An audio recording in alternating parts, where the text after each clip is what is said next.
Hello friends, मैं आप सभी का अपने YouTube channel AB exam study में आप सभी का अभिनंदन करता हूं।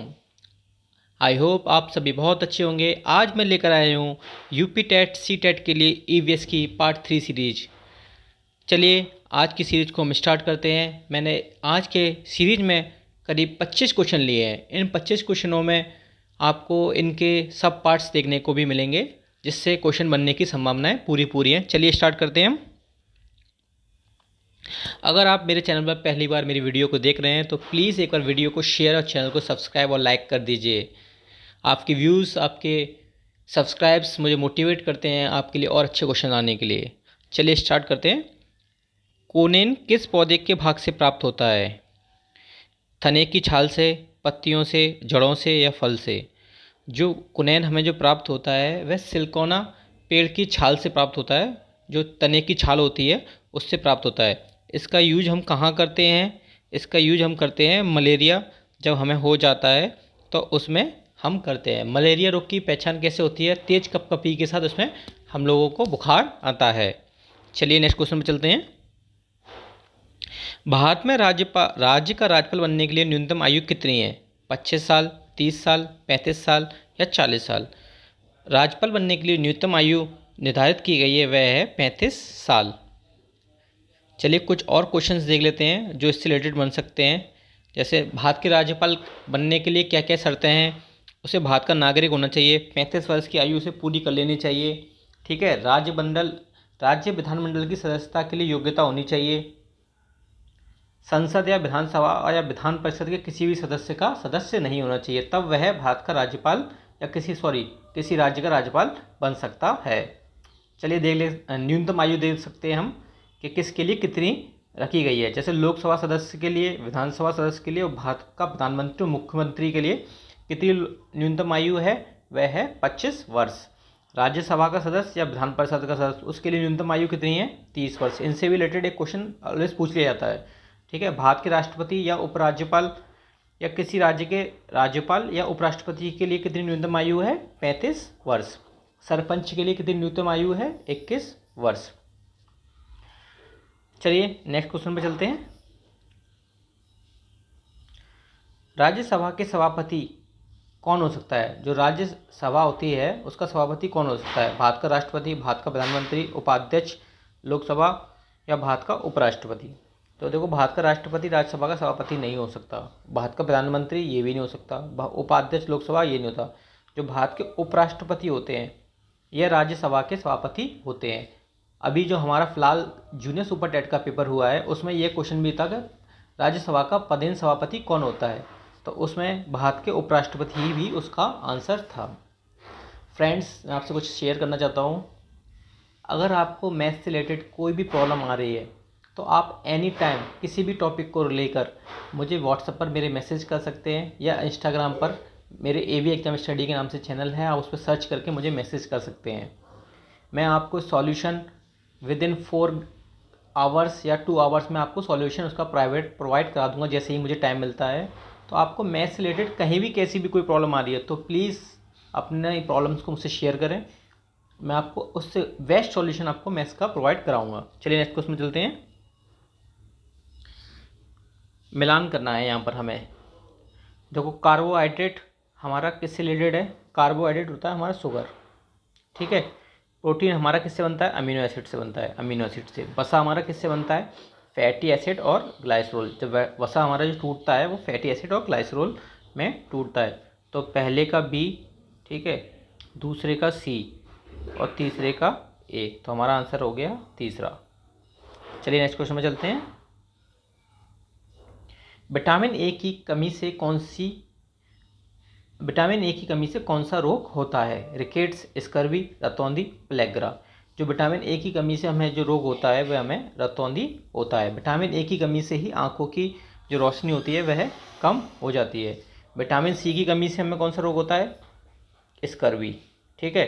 विटामिन ए का रासायनिक नेम क्या है? रेटिनॉल। विटामिन सी का रासायनिक नेम क्या है? एसोकार्बिक एसिड, ठीक है। प्लेग्रा हमें किससे होती है? विटामिन B3 से, विटामिन B3 से, ठीक है। रिकेट्स होती है हमें विटामिन डी से, विटामिन डी की कमी से हमें रिकेट्स होता है। विटामिन डी हमें कहाँ से प्राप्त होती है? ये हमें सूर्य की रोशनी से प्राप्त होता है। विटामिन सी हमें किस में मिलता है? खट्टे फलों में मिलता है, जैसे इमली हुआ, आपका जो भी हम खट्टा होता है उस सब में हमें विटामिन सी मिलता है। चलिए, विटामिन बी की कमी से कौन सा रोग होता है? Berry berry. विटामिन बी की कमी से कौन सा रोग होता है? Beriberi. चलिए नेक्स्ट क्वेश्चन चलते हैं। डायरिया, पैचिस, हैजा जैसी बीमारियां से कैसे बचा जा सकता है? स्वच्छ और स्वच्छता की शिक्षा से, बेहतर स्वास्थ्य देखभाल सुविधाओं से, सुरक्षित पेयजल उपलब्ध कराकर, सस्ती दवाएं उपलब्ध कराकर। तो हमें डायरिया, पेचिस, हैजा जैसी बीमारियों से हम बच सकते हैं सुरक्षित पेयजल उपलब्ध कराकर। चलिए नेक्स्ट क्वेश्चन चलते हैं। फ्रेंड्स, आपको मेरी वीडियो पसंद आ रही है और आपको लग रहा है कि मैं आपके लिए थोड़ी सी मदद कर रहा हूँ, तो प्लीज़ चैनल को सब्सक्राइब कर दीजिए, वीडियो को शेयर कर दीजिए। और मैं आपसे बोलना चाहता हूँ, अगर आपको मैथ में कभी भी कोई भी प्रॉब्लम आ रही है तो प्लीज़ आप अपनी प्रॉब्लम्स को शेयर कर सकते हैं मेरे व्हाट्सअप नंबर पर, जो कि मेरे यूट्यूब पर अवेलेबल है, या आप इंस्टाग्राम पर मुझे मैसेज कर सकते हैं। एवी एग्जाम स्टडी के नाम से मेरी इंस्टाग्राम पर साइड है, आप मुझे मैसेज कर सकते हैं। आपको मैं सॉल्यूशन बहुत जल्द, आपको मैथ का जो भी दिक्कत आ रही है उसका सॉल्यूशन आपको प्रोवाइड कराऊंगा। निम्नलिखित में से कौन सा कथन सही है? सभी जीवाणु हानिकारक होते हैं, सभी जीवाणु उपयोगी होते हैं, कुछ जीवाणु हानिकारक होते हैं, कुछ उपयोगी होते हैं, जीवाणु और विषाणु समान प्रकार की आकृति के होते हैं। तो जो हमारा कथन सही है वो हमारा तीसरा सही है। कुछ जीवाणु हानिकारक होते हैं, कुछ उपयोगी होते हैं। जैसे आप देख सकते हैं, जो अपगठन करते हैं, जो बैक्टीरिया अपगठन करते हैं वो हमारे लिए फ़ायदेमंद है। जैसे मृत कार्बनिक पदार्थ कोई बॉडी मर जाते हैं तो वो जो अपगठन करता बैक्टीरिया होते हैं वो उसका अपगठन करते हैं, तो वो हमारे लिए फ़ायदेमंद भी है। कुछ बैक्टीरिया जैसे राइबोसोम है, ये नाइट्रोजन का नाइट्रीकरण करते हैं, जो हमारे लिए उपयोगी हैं। तो कुछ बैक्टीरिया जो होते हैं, जीवाणु होते हैं, हानिकारक भी होते हैं, कुछ हमारे जीवन के लिए फ़ायदेमंद भी होते हैं। जैसे दही में लैक्टोलाइसिस नामक बैक्टीरिया पाया जाता है। चलिए नेक्स्ट क्वेश्चन में चलते हैं। निम्नलिखित में से कौन सा रोग कैडमियम विषाक्तता से होता है? जो कैडमियम के कारण जो हमें रोग होता है वो इटाई रोग होता है। ब्लू बेबी सिंड्रोम होता है, नाइट्रोजन अधिकता के कारण होता है। किस संवैधानिक संशोधन अधिनियम ने संपत्ति के अधिकार को मौलिक अधिकारों की सूची से हटा दिया था? 37वां संवैधानिक संशोधन अधिनियम, 38वां, 44वां या 42वां?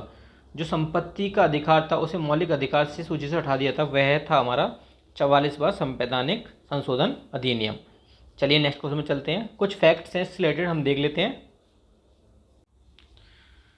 जैसे 44वां संवैधानिक संशोधन कब हुआ, यह क्वेश्चन भी आ सकता है। जो 44वां संवैधानिक संशोधन हुआ वह किस साल में हुआ? यह हमारे 1978 में हुआ।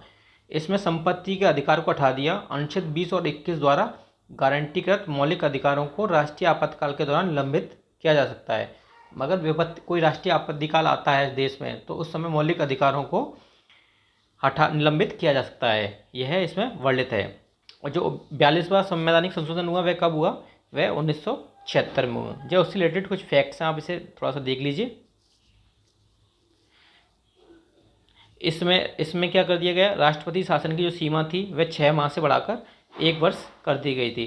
प्रस्तावना में समाजवाद, धर्मनिरपेक्ष और अखंडता जोड़ा गया। यह क्वेश्चन भी कई बार पूछा गया है कि 42वें संवैधानिक संशोधन में क्या जोड़ा गया था? समाजवाद, धर्मनिरपेक्ष और अखंडता 42वें संवैधानिक संशोधन में जोड़ा गया था। चलिए नेक्स्ट क्वेश्चन में चलते हैं।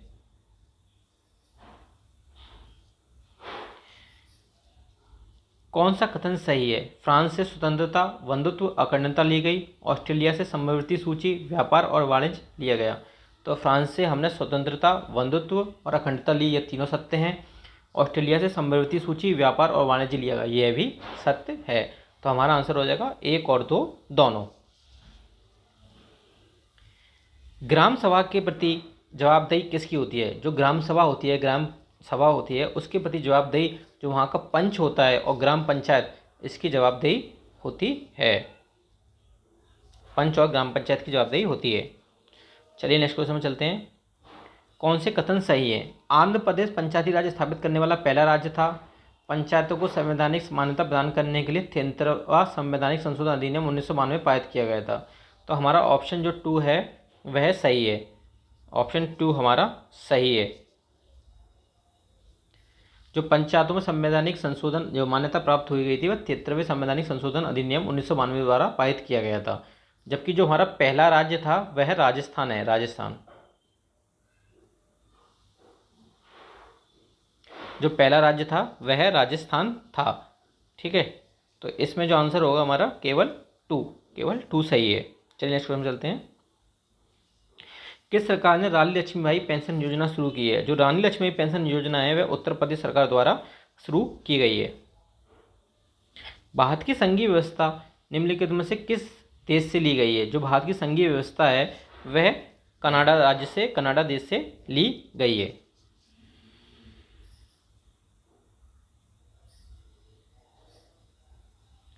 भारत में राष्ट्रपति के चुनाव का प्रावधान किस देश से लिया गया है? राष्ट्रपति के चुनाव का प्रावधान जो लिया गया है वह आयरलैंड देश से लिया गया है। आयरलैंड देश से लिया गया है। आइए देख लेते हैं कि किस किस देश से क्या क्या लिया गया है। आयरलैंड से लिया हमने राज्य के नीति निर्देशक सिद्धांत, राष्ट्रपति के चुनाव की विधि, राष्ट्रपति द्वारा राज्यसभा के लिए सदस्यों का नामांकन। ठीक है, और ब्रिटेन से हमने क्या क्या लिया है? संसदीय कानून लिया है, कानून का शासन लिया है, विधेय एकल नागरिकता, कैबिनेट प्रणाली, विशेष अधिकार रेट, संसदीय विशेष अधिकार और द्विसदनवाद। ठीक है, संयुक्त राज्य अमेरिका से हमने क्या लिया है? राष्ट्रपति पर महाभियोग, सर्वोच्च न्यायालय, मौलिक अधिकार, न्यायिक समीक्षा, न्यायपालिका की स्वतंत्रता, संविधान की प्रस्तावना और अध्यक्ष और उपाध्यक्ष के कार्य। इनमें से क्वेश्चन पूछा जाता है अक्सर, तो आप प्लीज़ एक बार इन्हें रिवाइज कर लीजिए। चलिए नेक्स्ट क्वेश्चन चलते हैं। राष्ट्रपति के चुनाव का प्रबंधन हमने किस देश से लिया है? यह हमने जो लिया है, ये क्वेश्चन अभी हमने कराया है, आयरलैंड से लिया है। चलिए नेक्स्ट क्वेश्चन चलते हैं। भारत का राष्ट्रीय जलीय जंतु कौन सा है? भारत का जो राष्ट्रीय जलीय जंतु है वह हमारा गंगे डॉल्फिन है। यह गंगे डॉल्फिन जो अपने शिकार को कैसे ढूंढता है? ये अल्ट्रासोनिक रेज निकालता है, उससे अपने शिकार को ढूंढता है। ठीक है, अभी पटना राज्य में एक शहर है भागलपुर, वहाँ पर एक डॉल्फिन केंद्र भी खोला गया है। भारत का पहला राष्ट्रीय उद्यान कौन सा था? भारत का जो पहला राष्ट्रीय उद्यान था वह जिम कॉर्बेट नेशनल पार्क है। जिम कॉर्बेट नेशनल पार्क है। भारत में गरीबी रेखा का निर्धारण किस आधार पर किया जाता है? आय के आधार पर, बचत के आंकड़ों के आधार पर, खपत के आंकड़ों के आधार पर या निवेश के आंकड़ों के आधार पर? जो गरीबी रेखा का निर्धारण है वह खपत के आंकड़ों के आधार पर किया जाता है। ग्रेट हिमालयन नेशनल पार्क किस राज्य में स्थित है? जो ग्रेट हिमालयन नेशनल पार्क है वह हिमाचल प्रदेश राज्य में स्थित है। हिमाचल प्रदेश राज्य में स्थित है। ठीक है, चलिए नेक्स्ट क्वेश्चन में चलते हैं। उत्तर प्रदेश में सबसे पहला कौन सा पक्षी अभयारण्य स्थापित किया गया था? जो सबसे पहला पक्षी अभयारण्य था वह उत्तर प्रदेश के नवाबगंज शहर में, नवाबगंज उन्नाव एक जगह है उत्तर प्रदेश में, वहाँ पर नवाबगंज पंछी अभयारण्य खोला गया था। नवाबगंज पंछी अभयारण्य सबसे पहले खोला गया था।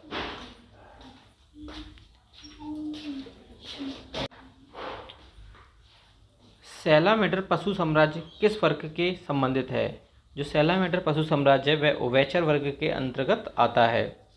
उभयचर में जो पशु साम्राज्य आता है वह पानी में भी रह सकते हैं, वह ज़मीन पर भी रह सकते हैं। चलिए, आई होप आपको वीडियो अच्छी लगी होगी। प्लीज़ एक बार वीडियो को शेयर कर दीजिए, बस मेरी आपसे रिक्वेस्ट है। आपको मैं अच्छे लेवल की तैयारी कराऊंगा। आपसे फिर कह रहा हूँ, अगर आपको मैथ में प्रॉब्लम आती है तो आप एनी टाइम मुझे मैसेज कर सकते हैं मेरे व्हाट्सअप नंबर लेकर यूट्यूब से, या मुझे मैसेज कर सकते हैं इंस्टाग्राम पर। मैं आपको सॉल्यूशन बहुत जल्द अच्छे से अच्छा बेस्ट सॉल्यूशन आपको प्रोवाइड कराऊंगा अपनी तरफ से। मेरा उद्देश्य सिर्फ आपको यूपी टेट, सी टेट और सुपर टेट के लिए तैयारी कराना है और आपको एक सीट सरकारी शिक्षक बनाना है। चलिए, thank you. Please share video और चैनल को सब्सक्राइब कर दीजिए।